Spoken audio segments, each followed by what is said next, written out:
Hi, so the question is how to pass the NCLEX, and I am going to share a few tips on how you can prepare for the NCLEX and pass it. First of all, I'll say study. You really do have to study to pass that exam. And another thing is you would have to be doing question banks. And a good question bank that I find that has good rationales and has images for you to understand is UWorld. Uh, Usually they have different access days on there and they have different prices. So they have for 30-day access 60, 90, and 180. So you pick the one that suits the time frame when you want to take your exam. And another thing is it would be good if you can schedule your exam as soon as you're out of school and start preparing for it. And do not try to go and take the NCLEX just because you want to see how it is. It's an exam, and you should prepare for it before going in. Okay.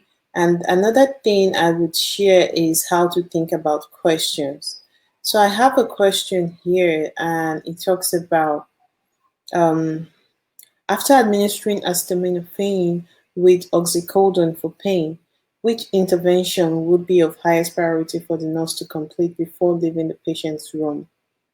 Okay, so although the answer is highlighted here, I would help you think through the question. So first of all, pay attention to this, to acetaminophen with oxycodone for pain, and think about what that medication does. What's the side effect of this medication? If you remember, it's an opioid and it can act as a sedative.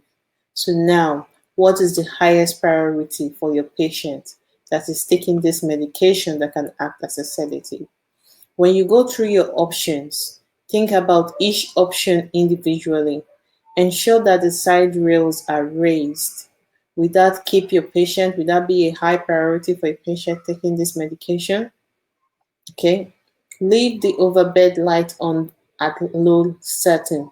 Would that be a priority for a patient taking this medication? Offer to turn on television to provide distraction. Is that a priority? Ensure that the documentation of intake and output is accurate. So which of this is a priority to keep your patient safe while he or she is taking this medication? And when you think about that, you would see that you want to pick this as your answer because it will keep your patient safe while taking this medication that acts as a sedative. But the first step is to think about what your question is asking for. It's asking about highest priority and it's also asking about this medication. So you want to think of your question before you pick an option because it's easy to get distracted, like say ensure documentation of intake and output is accurate. You might say, yeah, that is something that you should do as an intervention, but does it relate to this medication that acts as a sedative? So this really how you think about questions and you narrow it down to the correct answers. And there are other strategies too that you can apply as you take your exam, and I'll be happy to share it with you. And if you have any questions, you can always contact me and I'll be happy to answer. I have a schedule that I share with students, and I would advise that you also build a schedule for yourself on how to review and do daily questions. So, if you have any question, like I said, just let me know and I'll be happy to answer.